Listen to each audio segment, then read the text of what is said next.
Like I said, my dad was a wrestling coach. That's how I got into sauna, just got cutting weight. I was like 9 years old running in there. And I was also second to state my senior year in wrestling. Just a runner-up. Yeah, just got smoked. Yeah, always the underdog, bro. Gosh dang it. But the thing is, for me, like I literally only I only wrestled because it would help me in football. Like that was my love. Mm-hmm. Sounds like you were kind of the opposite, right?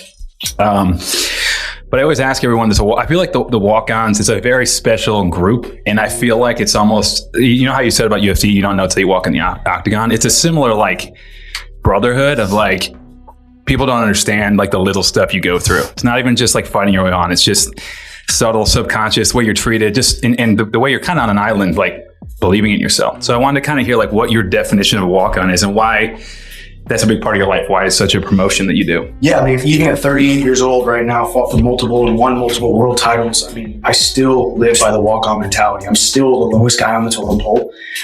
Yes, I have seen myself in a more positive light over the last decade or two than I did when I was 18 years old, walking into Columbia, Missouri, University of Missouri wrestling room.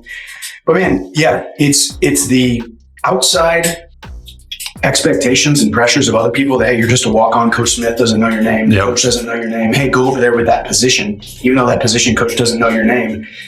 None of these recruits understand that. They're, especially now in 2024, so much NIL and everything, you know, so it's become even more the walk-on mentality.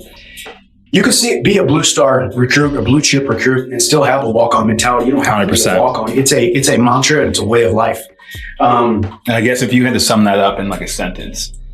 If I sum it up in a sentence, I would say just because you're not where you want to be today, the hard work eventually pays off. You just have to still be standing there when it does, because it will take time. 100%. I love that. Yeah, man. I also think that people think of walk-ons of like people that are like, they go in, they're like fuck this. I'm better than everybody. I got this. And I actually like don't think that's the case. I think a lot of times you are doubting yourself, and everybody does that. But I think, you know, you keep showing up. That's what it's about. It's about showing up enough where you prove yourself that you can do that. I do agree. I mean, I think sometimes being a walk-on, be the lowest guy on the totem pole can show itself off as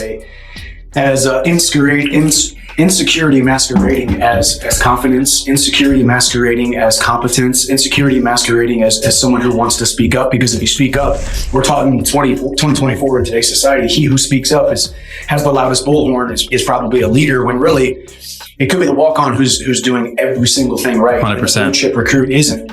And that's how I was. I was a walk-on, never said a word, didn't care that coach didn't know who I was. I was trying every day to catch his eye, but I was just going to keep working.